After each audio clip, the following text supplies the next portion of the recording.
Hey guys, let's play good news, bad news.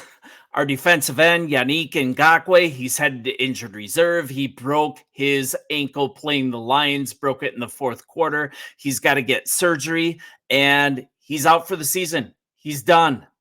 I'm going to talk about more than the injury, so stay with me, but let's talk about the player. He had 4 sacks in 13 games he played for us. That leads a team. It's not a huge number, but it is way more than the stats. He was a huge reason that Montez Sweat has been coming on like a madman. He was a huge part of that, especially in the last 4 games. So I'm not going to be all Pollyanna and tell you this is good news. This injury really hurts, but I want to talk about something. If you look at it from the right perspective, this is good news for 2 reasons. One's from a team personnel, player development standpoint, and the second one is due to the specific situation that we find ourselves in coming into this game against Cleveland Browns. So let's chop it up. Reason 1, this is going to move forward some player development that really needed to happen, and this is a fantastically good thing.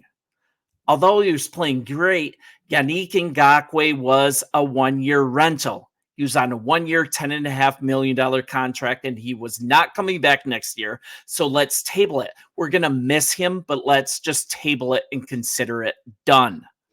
Let's look at ourselves as a fan base and a team. As a fan base, we are cheering in the streets sometimes. It's kind of ridiculous. We're going to the Super Bowl. We're talking about draft scenarios. We're talking about playoff scenarios. But let's be super honest who we are as a team. We're a 5-8 team. We're a 5-8 team, and we're developing very, very quickly, but we need to be super honest and see it from the coaching staff's perspective. We're developing very quickly, and we are coming into one of the most important draft seasons, one of the most important off seasons in the history of this franchise, and we got to get it right. So how do you make sure you get it right?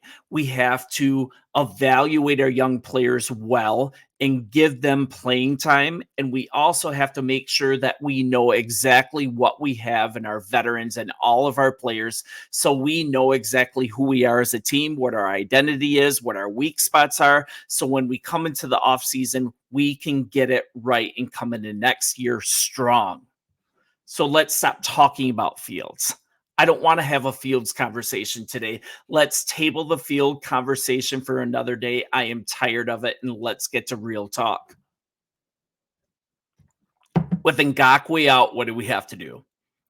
We have to lean on a pass rush from different players, and we have to do the pass rush from the inside out. So if we're talking about a player that we haven't talked about in a long time, let's talk about DeMarcus Walker. He was our starting defensive end until Montez Sweat joined the team. Montez Sweat joins the team, and he goes down to the second unit. But we are mostly playing him as a defensive tackle in obvious passing situations. So now it makes sense, now that we have to put him back into the starting lineup, that we're going to be giving more starting snaps to defensive tackle, to rookie defensive tackle Gervon Dexter. Now, if you've been watching this, if you've been watching my previous show, you know that I'm extremely high on Gervon Dexter as a vital part of our defensive line moving forward. I've been touting him as someone that should get more playing time, and now it's going to be absolutely essential. So let's talk about how he's been doing. In the last few games, he's had 11 pressures in the last 4 weeks. And that's after just 9 pressures in the first 9 games. The development's obvious in his game, with his first sack coming against the Lions over the weekend. That was great to see.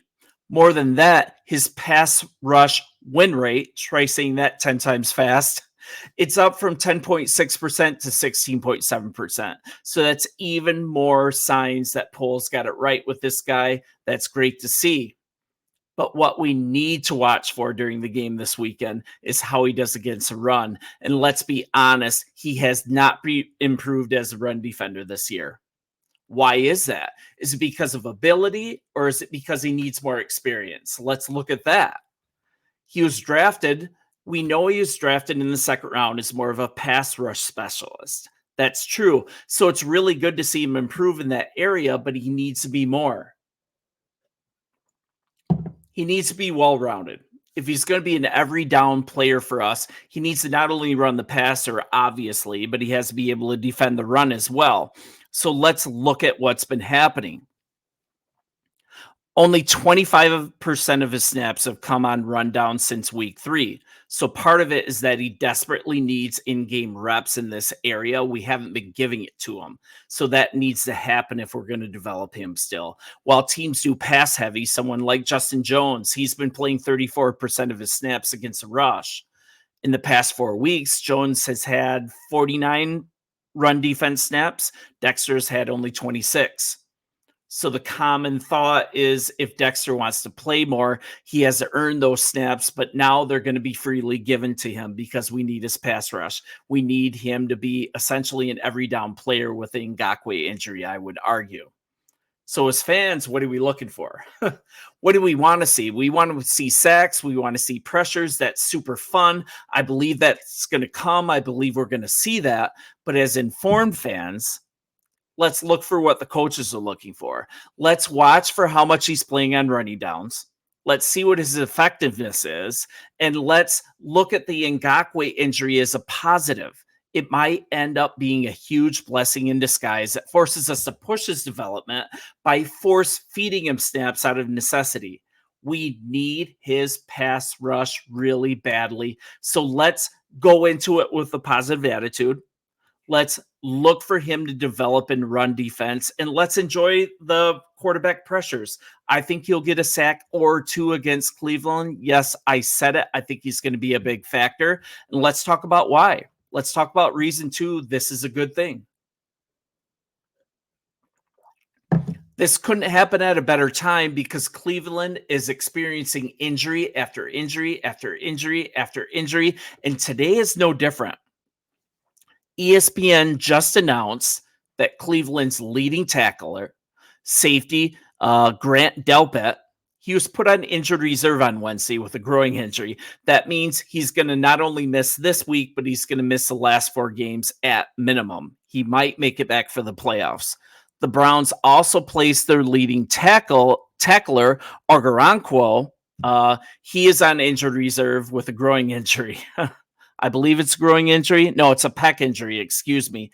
Both players got hurt during the Jacksonville game. So that was a costly victory, and we get to be the beneficiary of it. I think it's mean-spirited to celebrate injuries, but in this case, I will take it. I'm glad it happened this week.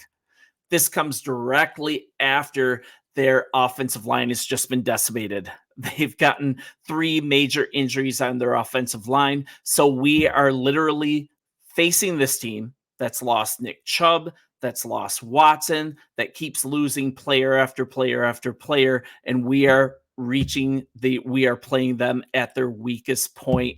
And it's a perfect storm. We get to play a weakened opponent.